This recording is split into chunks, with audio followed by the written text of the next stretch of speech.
कराची का ये इलाका है जमजमा, जहां आज सुबह एक डिपार्टमेंटल स्टोर में आतिशज़दगी का वाकया पेश आया और इस वक्त जो रेस्क्यू का काम है वो अब तक जारी है। अगर बात की जाए इस मुकाम की जहां मैं मौजूद हूं तो ये डिफेंस यानी कराची का जो पोश इलाका है डिफेंस, वहां जमजमा स्ट्रीट है और उसी स्ट्रीट से मुतसल ये डिपार्टमेंटल स्टोर यहाँ पर मौजूद है। अगर इस डिपार्टमेंटल स्टोर के हवाले से बात की जाए तो इस वक्त भी यहाँ जो रेस्क्यू का काम है वो जारी है, लेकिन ये आग बुझाने का जो अमल है एक मुश्किल मरला है, क्योंकि अगर इस स्टोर की बात की जाए तो यहाँ पर फूड आइटम मौजूद था, तेल, घी और इस तरीके की इसी तरीके से प्लास्टिक मौजूद है। प्लास्टिक के अलावा यहाँ पर केमिकल्स हैं जिसकी वजह से जो है वो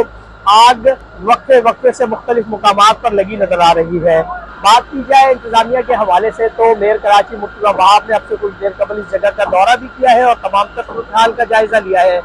और इब्तदाई तौर पर यह बताया जा रहा है कि इसके बेसमेंट में ये आग लगने का वाकया पेश आया था और फिर देखते ही देखते ये यहाँ से ऊपर की जानिब जो है वो आग बढ़ी है। इस वक्त भी अगर बात की जाए तो स्याह बादल पूरे इलाके में जो है वो फैले नजर आ रहे हैं। रेस्क्यू 1112, इसके अलावा कंट्रोलमेंट बोर्ड क्लिफ्टन और जो दीगर रेस्क्यू के इदारे हैं वो यहाँ पर अपने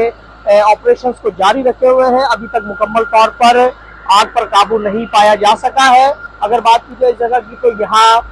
स्याह बादलों की वजह से जो है वो इर्द गिर्द का माहौल भी और जो यहाँ अगर बात की जाए फिजा की तो वो भी जो है वो ऐसी है कि यहाँ खड़ा होना जो है वो मुश्किल है और इंतजामिया की जानिब से यही कहा जा रहा है लोगों को कि वो एहतियात करें, इस मुकाम से दूर रहें ताकि वो अपना रेस्क्यू का जो अमल है वो जल्द अज जल्द मुकम्मल कर सके।